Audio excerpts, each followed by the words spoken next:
Welcome to the Unitarian Universalist Church of Augusta, where we continually create beloved community here and beyond these walls, acting with compassion, reason, and respect, empowered to promote a just society. Here in the CSRA, we reside on the lands of the Westo people, the Savannah Shawnees, and the Yuchi peoples of the Muskogee Confederacy. My name is Reverend Nic Filzen. My pronouns are he, him, and I'm so privileged and honored to be co-creating this service today with Chris Garcia, with Joseph and the choir, with you all. We are all creating this very momentous moment together because we are together. I encourage you, especially if you're new, to review the second page of your order of service, which has several important upcoming events, which Pat highlighted earlier. If you'd like to be included on an email list to stay informed about our programs, please fill out a blue card in a seat pocket near you.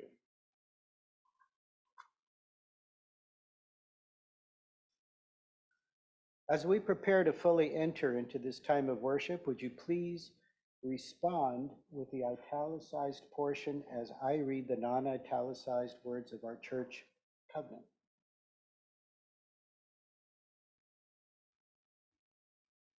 We covenant to serve our mission within, among, and beyond us. Love and affirm each other and our planet. Celebrating multicultural, interdependent wholeness. Live with integrity. Embodying our values through practice and play. Expand our awareness of power and privilege. Centering those most burdened by injustice. Embrace mutual accountability for our impact. Making amends and returning to love. Seek truth and understanding. Exploring with curiosity, reason, and wonder. Support each other's spiritual development. Encouraging faith and transformation. May this living, relational, and sacred promise offer meaning, liberation, and joy. May we create beloved community. We light our chalice and shape our worship today around these words by Reverend Dr. Martin Luther King, Jr. Love is the greatest force in the universe. It is the heartbeat of the moral cosmos.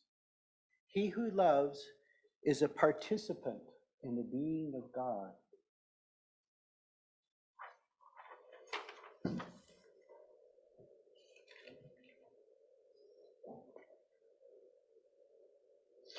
Our first hymn this morning is an important one in the United States, especially for Black and African American communities.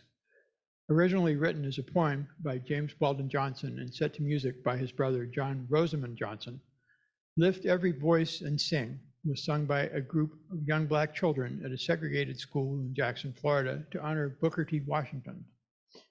It became popular almost immediately, and by 1919, the NAACP dubbed it the African American National Anthem. It is said that this was one of Martin Luther King Jr.'s favorite hymns. As a sign of relational respect for the privilege of singing this music today, the social justice team will make a contribution to the local NAACP to help support the MLK parade yesterday and their ongoing ministry of justice.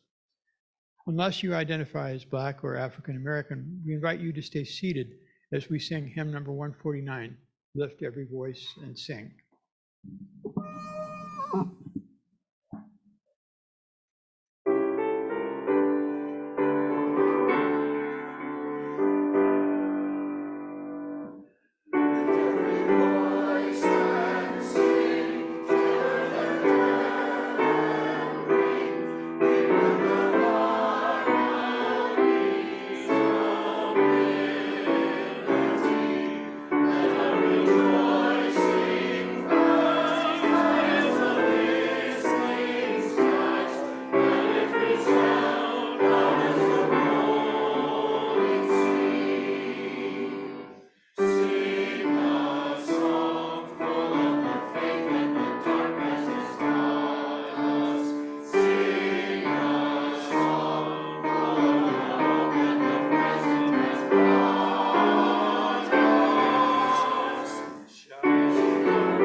continue their faith formation with Misty and the other faith formation staff.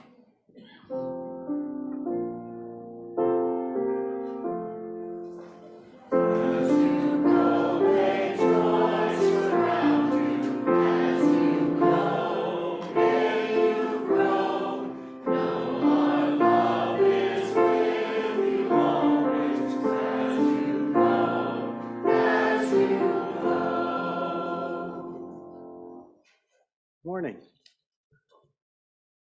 This is the time in our service of prayer and meditation, chance to separate a little bit from all the stuff that you walked in here with.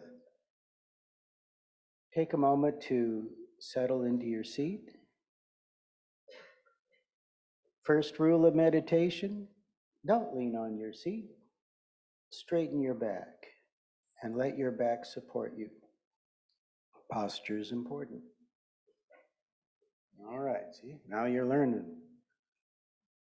Close your eyes. Take a moment to let your thoughts settle. Here's a question.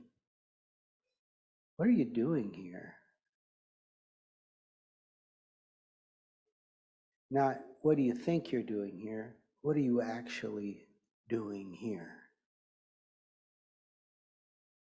And if you're not sure what you're actually doing here, what you're doing here is sitting in a chair with other people. That's all you're doing. Let's take a minute of silence. I'll mind the time. Beginning now.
The end is reconciliation.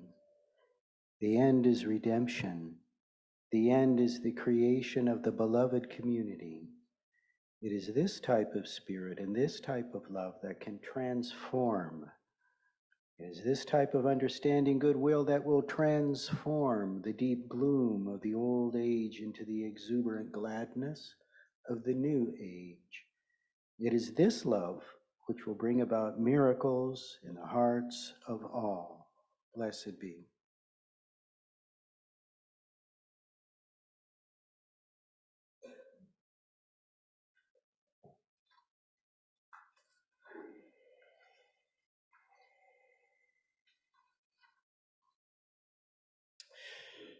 Each month, we share 100% of the offering we receive on the second Sunday of that month with some other nonprofit or program here in the area that aligns with our values. To align our actions with our weekly Indigenous land acknowledgement, our second Sunday recipient for the next 3 months will be the Yuchi Language Project. The mission of the Yuchi Language Project is to keep alive the rich heritage of the Yuchi people by creating new young speakers of the unique Yuchi language through breath-to-breath immersion methods with master speakers and children. I hope that you'll give generously to support the continued survival of the Yuchi culture. Would the ushers please come forward?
We thank you for your generosity.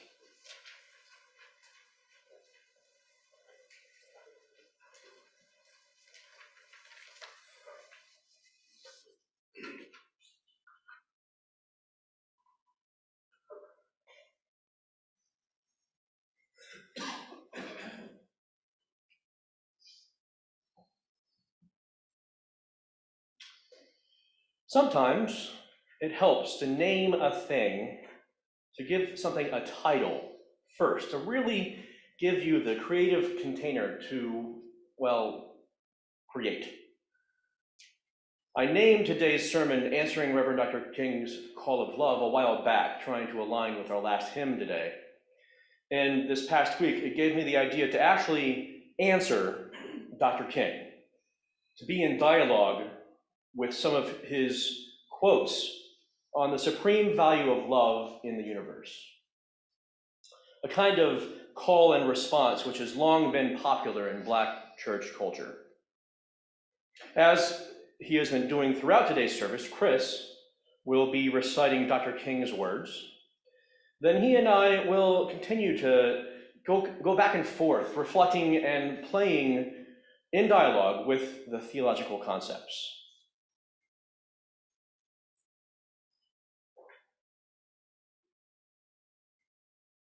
Love is the greatest force in the universe.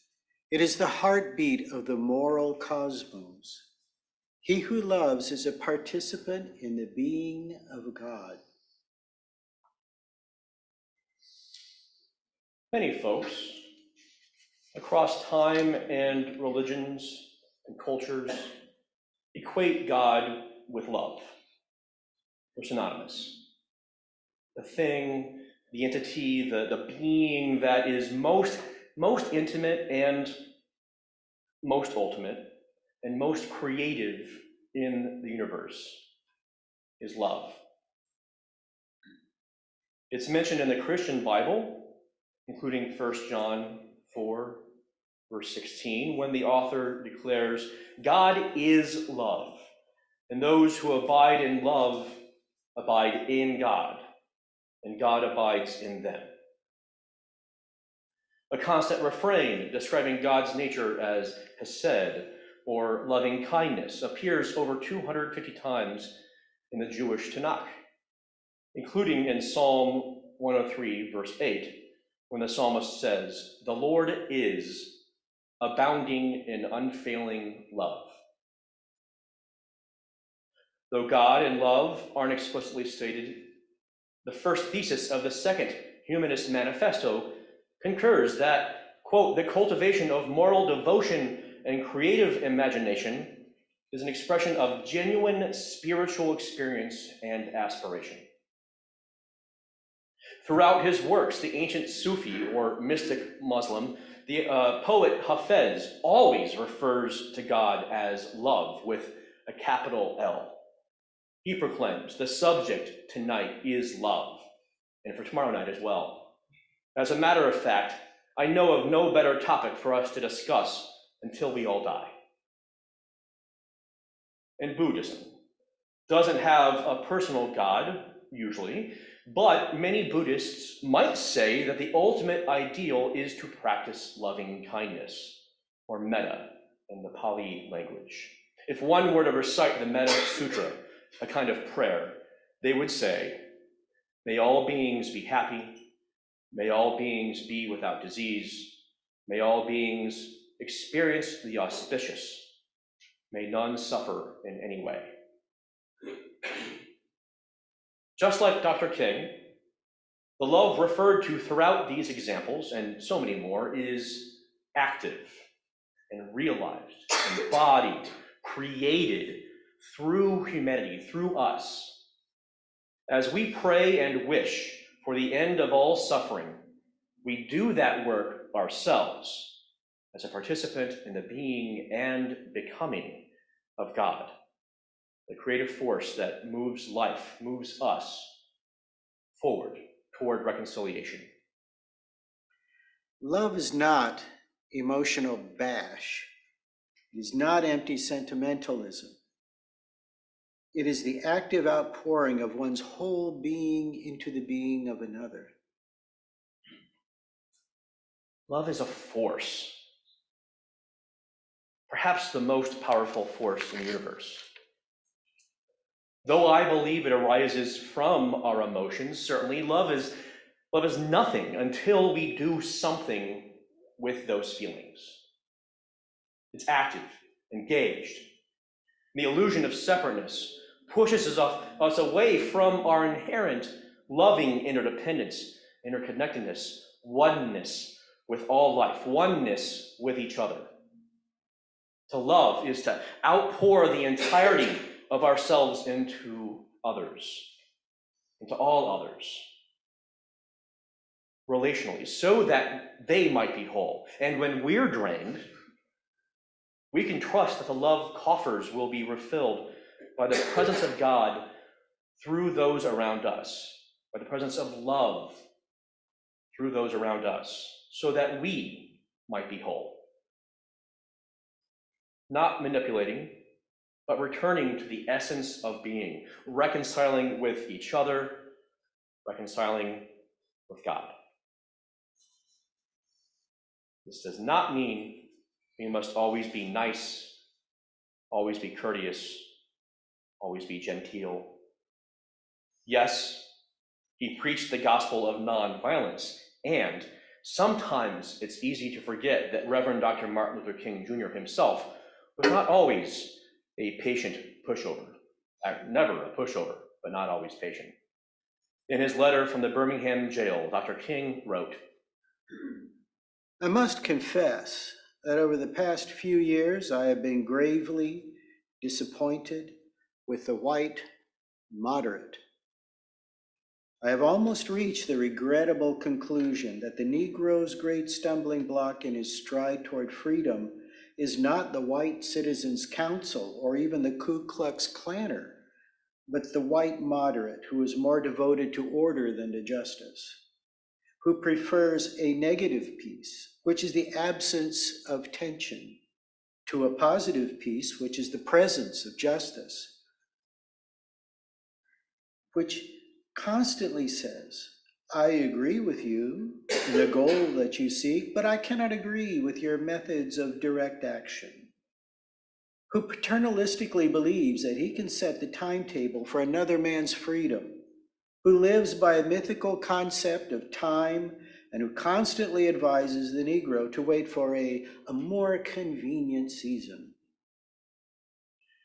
Love demands transformation toward liberation and demands it now. Regardless of the enforced timetable by folks protecting their privileged comfort and order, the prophetic package by way of Dr. King acknowledges nonviolence doesn't mean passive. His dream was not to be achieved through anemic Pollyanna-ish methods. Love, like God, is a force, the greatest creative force in the universe, according to Dr. King. And the moral cosmos lives and becomes through embodied love. And love isn't risk-free.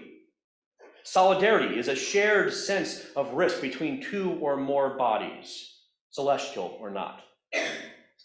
And if you are fortunate enough to hold privilege because of your identity, solidarity requires you to increase your risk, to put yourself on the line just a little more, to take the load off others, if even a little bit. And not to save them as some paternalistic knight in shining white armor, but because, ultimately, because of our holy oneness, your liberation is tied up together. Our liberation is and shall be stitched together. Together, we hold ourselves up against all the forces that push back against the hopeful march toward love. I am convinced that love is the most durable power in the world. It is not an expression of impractical idealism, but of practical realism. This durability of love in action allows the arc of the universe to bend toward justice. Even while we rightfully grieve and fear the rise of authoritarianism and other aspects of white supremacy, love shall endure. It will endure. I have complete faith in that because we do it. It remains practical and real because we do it. For our species, and maybe even for life on this planet to persist, love is paramount. Because we're dealing with the realness of life. We exist, we're real. Because of that, we uphold the quality of life, the restorative essence of love for ourselves and from others allows us to keep marching as we did yesterday. Not being pacifist requires us to be armed, but only with one weapon. Power without love is reckless and abusive, and love without power is sentimental and anemic. Power at its best is love implementing the demands of justice, and justice at its best is power correcting everything that stands against love. As you press on for justice, be sure to move with dignity and discipline, using only the weapon of love. Power, reason, and love must all work in concert for justice to emerge in the world. Disciplined and strategic work within coalition, love's most powerful companion for change throughout history. Justice coalitions, the armed forces of love, break down walls and build up sanctuary. Coalitions provide the space of grace to avoid being and becoming paternalistic white saviors. Working through relationship and not on an individual crusade. Yesterday, as Galen mentioned, we were privileged to be invited to march in the annual MLK parade alongside members of the CSRA National Action Network, a Black-led justice organization. Much gratitude for that invitation and relationship cultivation made possible through Galen. Thank you, Galen. And this Wednesday, the Interfaith, Interloyalty, Interlove Coalition here in the CSRA will continue to celebrate and answer the ministry and legacy of love lived by and shared with the world by Reverend Dr. King. The Progressive Religious Coalition, of which many of us are a part, and Auntie has been a long-time steward of that great group, has consistently brought world-class people to offer the sermon for the event, and this year is no different. In addition to his many important leadership roles at Vanderbilt University, Dr. John Meacham is a renowned presidential historian, contributing writer to the New York Times Book Review, contributing editor at Time, and Pulitzer Prize-winning author, and one hell of an ally. Please join us and so many of our siblings in faith at 7 p.m. at Sacred Heart Culture Center downtown this Wednesday for this important and meaningful annual event in this community. Our goal is to create a beloved community, and this will require a qualitative change in our souls as well as a quantitative change in our lives. Dr. King asked us to answer the call of love on numerous occasions. We've been in conversation with several today. We, alongside our justice warrior partners, have answered that call many times before, and in many ways, with our feet or wheels or sticks, sometimes even bricks, and certainly with our words. Marching, embracing, chanting, as individuals, as a church, as a faith, in good faith, good trouble partnerships with others. We've put our bodies and lives at risk together for justice, the image of love in public. And we're not done. May we, all of us, continue to answer the call of love again and again, as we work toward the dream for which Reverend Dr. Martin Luther King Jr. and so many other prophetic people throughout the ages have worked and longed, the dream of beloved community. Let's be.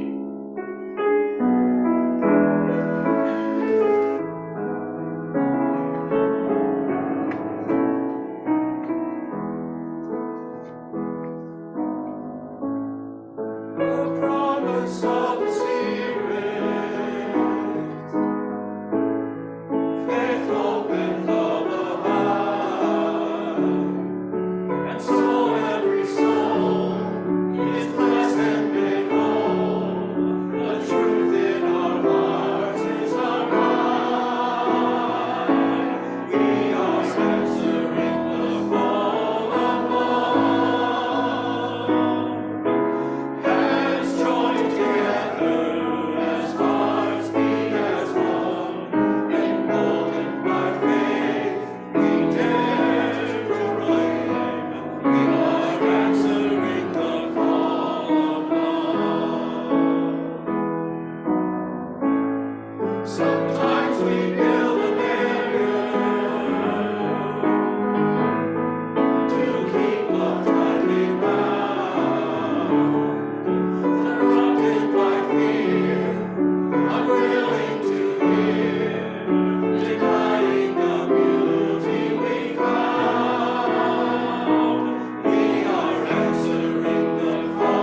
Reverend Dr. Martin Luther King Jr. said, I believe that unarmed truth and unconditional love will have the final word in reality.